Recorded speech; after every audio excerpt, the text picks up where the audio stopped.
Hi అండి, నమస్తే. ఈరోజు డ్రై నట్స్ లడ్డూలు చేశానండి. చాలా బాగున్నాయి. ఈ లడ్డూల్ని మనము అప్పుడప్పుడు స్పెషల్గా చేసి పిల్లలకు పెడతా ఉంటే చాలా ఇష్టంగా తింటారు. వీటి కోసం నేను బాదం పప్పు, జీడిపప్పు, గసగసాలు, నువ్వులు, వాల్నట్స్, సన్ఫ్లవర్ సీడ్స్, పిస్తా పప్పు, అలాగే water melon seeds, pumpkin seeds, dates, ఎండు కొబ్బరి తురుము. డేట్స్ అయితే 1 కిలో తీసుకున్నానండి. మిగిలిన పప్పులన్నీ 200 గ్రామ్స్ తీసుకున్నాను. దీంట్లో గసాలు, నువ్వులు 50 గ్రామ్స్ తీసుకున్నానండి. వీటన్నింటిని కూడా ఇలా చిన్న ముక్కలుగా కట్ చేసి పెట్టుకోవాలి. వీటిని నైఫ్తో కానీ కట్ చేసుకోవచ్చు. వీటన్నిటిని కూడా ఇలా రెడీ చేసి పెట్టుకోవాలి. ఇప్పుడు వీటిని ఒక కడాయిలో నెయ్యి వేసి బాగా వేయించుకుందామండి. ఈ పప్పుల్లో ప్రోటీన్ ఎక్కువ ఉంటుందండి. అలాగే ఐరన్, కాల్షియం కూడా ఎక్కువగా ఉంటుంది. ఇలాంటివి మనం తరచుగా పిల్లలకి చేసి పెడతా ఉండాలండి. ఇప్పుడు మనం వీటిని రోస్ట్ చేసుకుందాము. స్టవ్ మీద అడుగు మందంగా ఉన్న కడాయి పెట్టుకొని 1 టీ స్పూను లేకపోతే కొద్దిగా ఎక్కువగా నెయ్యి వేసుకోవాలండి. నేనైతే దీంట్లో ముందుగా కట్ చేసి పెట్టుకున్న బాదంలు వేసి మీడియం ఫ్లేమ్ పైన నిదానంగా బాగా వేయించుకోవాలండి. ఇవి ఎంత బాగా వేగితే మనం తినేటప్పుడు ఈ పప్పు అంత టేస్టీగా చాలా కమ్మగా ఉంటుందండి. తర్వాత పంప్కిన్ సీడ్స్ వేస్తున్నానండి. ఇలా ఒకదాని తర్వాత ఒకటి వేసి ఇవి వేయించడానికి కొద్దిగా టైం తీసుకుంటుందండి. మరీ స్పీడ్గా వేయించకూడదు. మనం ఎంత నెమ్మదిగా వేయిస్తామో దీంట్లో టేస్ట్ కూడా అంత బాగుంటుందండి. తినేటప్పుడు పప్పు అయితే చాలా కమ్మగా అనిపిస్తుందండి. అలాగే జీడిపప్పు ముక్కలు నేనైతే ఇవన్నీ ఒకదాని తర్వాత ఒకటి వేసుకున్నానండి. దీంట్లో మనం వేసే నువ్వులు కానీ అలాగే గసగసాలు కానీ విడిగా వేయించి పెట్టుకున్నానండి. వాటిని అంటే రోస్ట్ చేసినవి దీంట్లో కలిపేస్తున్నాను. ఇక్కడ మనం వేయించిన ఈ పప్పులన్నీ ఉంటాయి కదండి, ఇవన్నీ బాగా వేగిన తర్వాత ఎండు కొబ్బరి తురుము వేసుకోవాలి.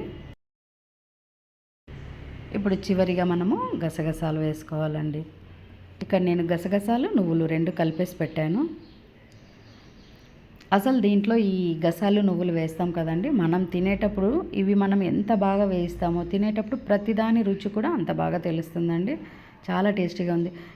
ఇక్కడ వేసిన ఈ పప్పుల్లో మీ పిల్లలకి ఏవైనా నచ్చకపోతే కొన్నిసార్లు కొంతమంది కొన్ని ఇష్టపడరండి, మీరు వాటిని అవాయిడ్ చేసి కూడా చేసుకోవచ్చండి. ఇలా చూడండి, రంగు మారి ఇవి బాగా వేగేలాగా ఓపికగా వేయించుకోవాలండి.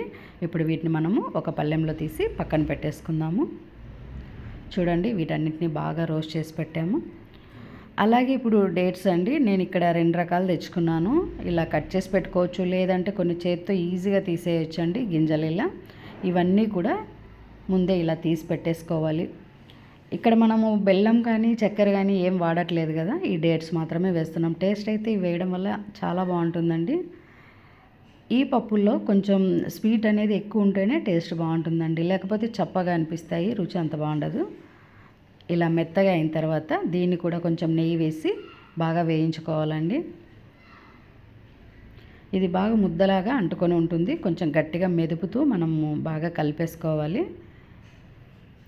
కొంచెం మెల్ట్ అయితే సరిపోతుందండి. ఇలా మెత్తగా అయింది కదా. ఇప్పుడు దీనికి సరిపోయేంత వేస్తున్నానండి. ఇక్కడ నేను 2 సార్లు చేస్తున్నాను. ఇలా మనం తీసుకున్న ఈ డేట్స్కి సరిపోయేంత నట్స్ మాత్రమే వేసుకోవాలి. ఇది చాలా వేడిగా ఉందండి. ఇలా బాగా కలిపేసి ఉండలు కట్టుకోవాలి. మనం ఇలా ఉండలు కట్టేటప్పుడు చేతికి ఏమైనా అంటుకుంటుంది అంటే కొద్దిగా చేతికి నెయ్యి రాసుకోవచ్చు అండి. చూడండి, ఉండలు కూడా చాలా చక్కగా వస్తున్నాయండి. ఇలా అన్నీ చేసి పెట్టుకున్నాము.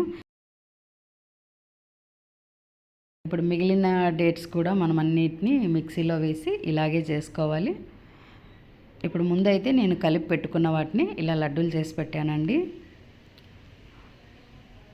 చూడండి, చేసిన వెంటనే ఇవి ఇలా మెత్తగానే ఉంటాయండి. అసలు 1 రోజు 2 రోజుల తర్వాత అసలు లడ్డూలు ఇంకా చాలా బాగా అనిపిస్తాయి.